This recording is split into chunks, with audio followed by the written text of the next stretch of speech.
ಪಹಲ್ಗಾಮ್ನಲ್ಲಿ 26 ಅಮಾಯಕ ಪ್ರವಾಸಿಗರನ್ನ ಭಯೋತ್ಪಾದಕರು ಕೊಂದಿದ ಒಂದು ಹಿನ್ನೆಲೆಯಲ್ಲಿ ಭಾರತವನ್ನು ಸೂಕ್ತ ಕಠಿಣ ಒಂದು ಪ್ರತಿಕ್ರಿಯೆ ಕೊಡ್ತಾರೆ ಅಂತ ಎಲ್ಲರೂ ನಿರೀಕ್ಷೆ ಮಾಡಿದರು.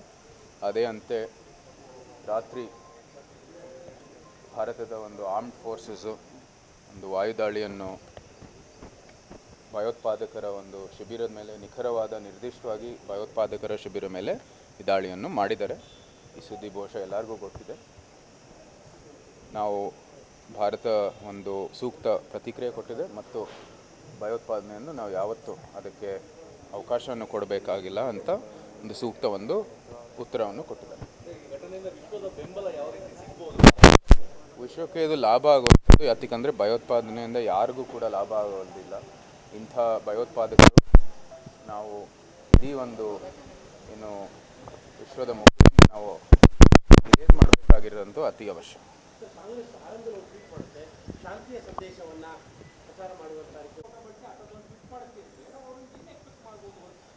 ಗಾಂಧೀಜಿಯವರ ಅನೇಕ ಹೇಳಿಕೆಗಳು ಶಾಂತಿಯ ಒಂದು ಪರವಾಗಿದೆ. ಆದರೆ ಇಂಥ ಸಂದರ್ಭದಲ್ಲಿ ಅವರು ಇದನ್ನು ದುರ್ಬಳಕೆ ಮಾಡ್ತಾ ಇದ್ದಾರೆ ಅಂತ ಭಾಳ ಸ್ಪಷ್ಟವಾಗಿ ನಾವು ನಿಮ್ಮ ಮೂಲಕ ನಿಮ್ಮ ವೀಕ್ಷಕರಿಗೆ ನಾವು ಹೇಳೋಕ್ಕೆ ಇಷ್ಟಪಡ್ತೀವಿ. ಹೌದು, ಸಂಪೂರ್ಣವಾಗಿ ಅದನ್ನು ನಾಶ ಮಾಡಬೇಕಾಗಿರೋದು ಅತಿ ಅವಶ್ಯ. ಭಯೋತ್ಪಾದಕರು ಇಡೀ ವಿಶ್ವದಲ್ಲಿ ಎಲ್ಲೂ ಕೂಡ ಅವಕಾಶ ಕೊಡಬಾರ್ದು. ನಮ್ಮ ಈಗೊಂದು ಘಟನೆ ಇರ್ಬೋದು, ಪಹಲ್ಗಾಮ್ನಲ್ಲಿ ಪಠಾಣ್ಕೋಟಲ್ಲಿ ನಮ್ಮ ಯೋಧರ ಮೇಲೆ ನಡೆದಿರ್ತಕ್ಕಂಥ ಕೃತ್ಯ ಇರ್ಬೋದು, 26/11 ಇರ್ಬೋದು, ಹಮಾಸ್ ವತಿಯಿಂದ ಇಲ್ಲಿ ಇಸ್ರೇಲ್ನಲ್ಲಿ ನಡೆದಿರ್ತಕ್ಕಂಥ ಕೃತ್ಯ ಇರ್ಬೋದು, 9/11 ಇರ್ಬೋದು, ಎಲ್ಲನೂ ಕೂಡ ಯಾವ ರೀತಿ ನಮ್ಮ ಇಡೀ ವಿಶ್ವದ ಒಂದು ಮೇಲೆ ಅಂಥ ಒಂದು ದುಃಖದ ಒಂದು ಪರಿಸ್ಥಿತಿ ಇರ್ಬೋದು ಮತ್ತು ವಿಶ್ವದ ಒಂದು ಶಾಂತಿಯ ಒಂದು ಏನು ಕಾಪಾಡಲಿಕ್ಕೆ ಎಲ್ಲ ದೇಶಗಳು ಮುಂದುವರಿತಾ ಇದೆ. ಅದಕ್ಕೆ ಹಿನ್ನಡೆ ಆಗ್ತಾ ಇರುವಂಥದ್ದು ಭಯೋತ್ಪಾದಕರಿಂದ. ಅದಕ್ಕೆ ಸೂಕ್ತವಾದ ಪ್ರತಿಕ್ರಿಯೆಯನ್ನು ನಾವು ಕೊಡಲೇಬೇಕಾಗಿದೆ ಮತ್ತು ಇಡೀ ವಿಶ್ವದ ಮುಖದಿಂದ ಅವ್ರನ್ನ ಇರೇಸ್ ಮಾಡಬೇಕಾಗಿರೋದು ಅತ್ಯವಶ್ಯ. ಅದು ನೀವು ಪಾಕಿಸ್ತಾನವ್ರಿಗೆ ಕೇಳಬೇಕಾಗಿದೆ. ನೋಡಿ, ನಮ್ಮ ಇತಿಹಾಸದಲ್ಲಿ ಎಲ್ಲರನ್ನೂ ನೋಡಿದ್ದಾರೆ ಮತ್ತು ಬೇಕಾದಷ್ಟು ಪಾಕಿಸ್ತಾನದ ನಾಯಕರನ್ನು ನಾವು ಉಲ್ಲೇಖ ಮಾಡಬಹುದು. ಅವರು ಭಯೋತ್ಪಾದಕರನ್ನು ಒಂದು ಯಂತ್ರ ಆಗಿ ಬಳಸ್ತಾ ಬಂದಿದ್ದಾರೆ, ಭಯೋತ್ಪಾದಕರ ಪೋಷಕರಾಗಿ ಅವರು ಮುಂದುವರಿತಾ ಬಂದಿದ್ದಾರೆ. ಈ ಸಂದರ್ಭದಲ್ಲಿ ನಾವು ಇಂಥ ಒಂದು ಉತ್ತರ ಕೊಟ್ಟಿದ್ರೂ ಸಹ ಅವರು ಬುದ್ಧಿ ಕಲಿತಾರೋ ಇಲ್ವೋ ಪಾಕಿಸ್ತಾನಿಗೆ ಕೇಳಬೇಕಾಗಿದೆ. Thank you.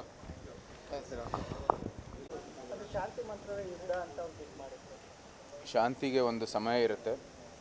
ಇಂಥ ಒಂದು ದಾಳಿ ನಡೆದಿರೋ ಒಂದು ಸಂದರ್ಭದಲ್ಲಿ ಭಯೋತ್ಪಾದಕರು ನಮ್ಮ ಗಡಿ ದಾಟಿ ಭಾರತದಲ್ಲೇ ಅಮಾಯಕರನ್ನು ಒಂದು ಕೊಂದಿರುವಂಥ ಸಮಯದಲ್ಲಿ ನಾವು ಕಠಿಣ ಪ್ರತಿಕ್ರಿಯೆ ಕೊಡೋದು ಸೂಕ್ತ ಮತ್ತು ಎಲ್ಲರ ನಿರೀಕ್ಷೆಯಂತೆ ನಾವು ಸೂಕ್ತ ಪ್ರತಿಕ್ರಿಯೆ ಕೊಡಬೇಕು ಮತ್ತು ಒಂದು ಸಂದೇಶ ಕಳಿಸೋದು ಅತಿ ಅವಶ್ಯ.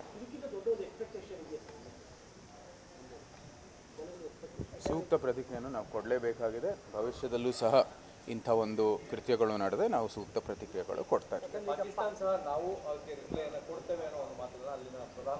ನಾವು ಎಲ್ಲ ಒಂದು ಪರಿಸ್ಥಿತಿಗೂ ಸಹ ಸಿದ್ಧ ಆಗಿದ್ದೀವಿ. ನಿಮ್ಗೆ ಗೊತ್ತಿದೆ, ಮಾಕ್ ಡ್ರಿಲ್ಗಳು ಸಹ ನಡೀತಾ ಇದ್ದಾವೆ ಮತ್ತು ಭಾರತ ಸರ್ಕಾರನೂ ಕೂಡ ಯಾವುದೇ ಒಂದು ಭವಿಷ್ಯದಲ್ಲಿ ಬಂದಿರುವಂಥದ್ದು ಔಟ್ಕಮ್ಗಳಿಗೆ ನಾವು ಅಂತ ಏನೇ ಒಂದು ಫಲಿತಾಂಶ ಬಂದರೂ ಸಹ ನಾವು ಸಿದ್ಧ ಆಗಿದ್ದೀವಿ ಅಂತ ಭಾಳ ಸ್ಪಷ್ಟವಾಗಿ ಹೇಳಿದ್ದಾರೆ. ಇದರಲ್ಲಿ ಏನು ರಾಜಕೀಯ ಮಾಡೋ ಅವಶ್ಯಕತೆ ಇಲ್ಲ.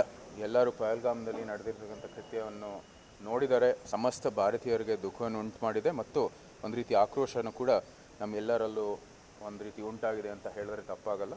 ಈ ನಿಟ್ಟಿನಲ್ಲಿ ನಾವು ಸೂಕ್ತ ಪ್ರತಿಕ್ರಿಯೆ ಕೊಡಲೇಬೇಕಾಗಿದೆ. ಭಾರತ ಸರ್ಕಾರದಲ್ಲಿ ನಮ್ಮ ನಿರೀಕ್ಷೆಯಂತೆ ಇವತ್ತು ಒಂದು ಸೂಕ್ತ ಪ್ರತಿಕ್ರಿಯೆ ಕೊಟ್ಟಿದ್ದಾರೆ. ನಮ್ಮ ರಕ್ಷಣೆ ಮಾಡೋದರಲ್ಲಿ ಎರಡು ಮಾತಿಲ್ಲ, ರಾಜಕೀಯನೂ ಸಹ ಇಲ್ಲ ಮತ್ತು ಭವಿಷ್ಯದಲ್ಲೂ ಸಹ ನಮ್ಮ ಗಡಿಯನ್ನು ರಕ್ಷಣೆ ಮಾಡೋದು ಅತಿ ಅವಶ್ಯ.